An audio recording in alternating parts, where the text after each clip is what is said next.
In this session, you are going to learn about classical theory of employment. Adam Smith, he wrote in his book, An Enquiry into the Natural Causes of the Wealth of Nations, as that income and employment both are the issues in the economy. Classical economists assume that the economy always operates at the level of full employment without any inflation in the long period. Inflation means increase in the general price level, the steady increase in the general price level only we are saying as a inflation. They also assume that wages and prices of goods were flexible and the competitive market existed in the economy. Now you are going to learn about the Say's law of market. It is the core of the classical theory of employment.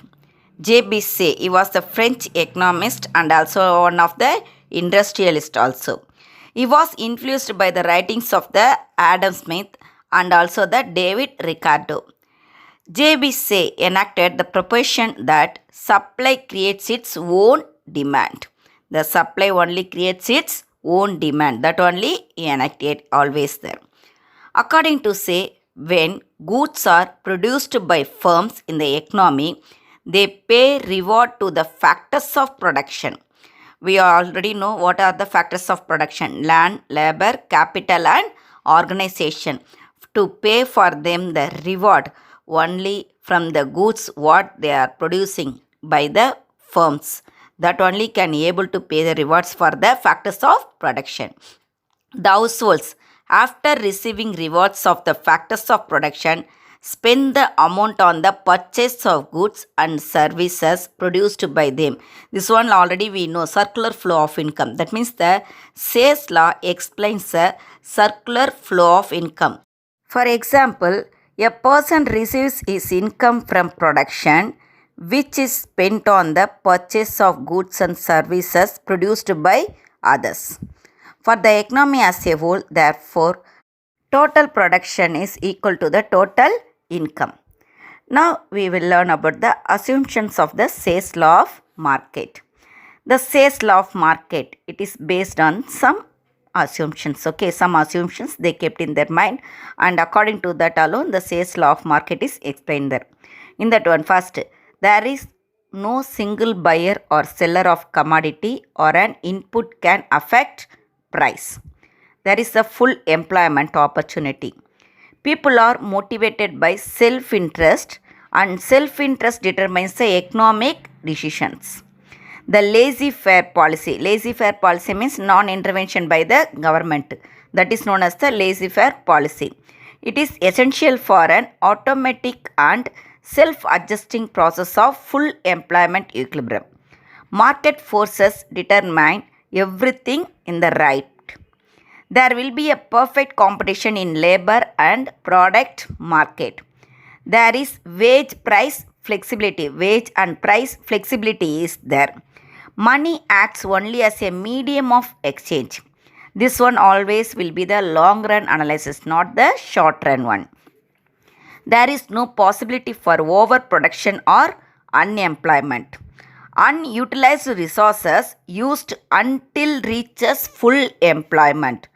Unutilized resources also, what they are doing, they are using until reaches the full employment.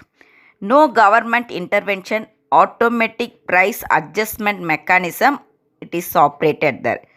Interest rate flexibility leads its saving investment equality. Now we are going to learn the implications of Say's law. There is no possibility for overproduction or unemployment. Already in assumption itself, what I said, full employment only I said, isn't it? So in the implications, definitely there won't be the unemployment, and also the overproduction also it won't be there. If there exist unutilized resources in the economy, it is profitable to employ them up to the point of full employment. This is true under the condition that factors are willing to accept rewards on a par with their productivity. Okay, as automatic price mechanism operates in the economy, there is no need for the government intervention. In the assumption itself, I told there is no need for the government intervention, isn't it? So here automatic price mechanism operates here.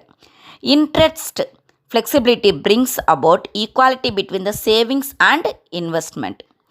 Money performs only the medium of exchange function in the economy, as people will not hold any idle money. If anyone proves anything there, definitely there will be some criticism, isn't it? Here also some of the criticism in the Say's law. According to Keynes, supply does not create its demand, but according to Say, supply only creates its own demand.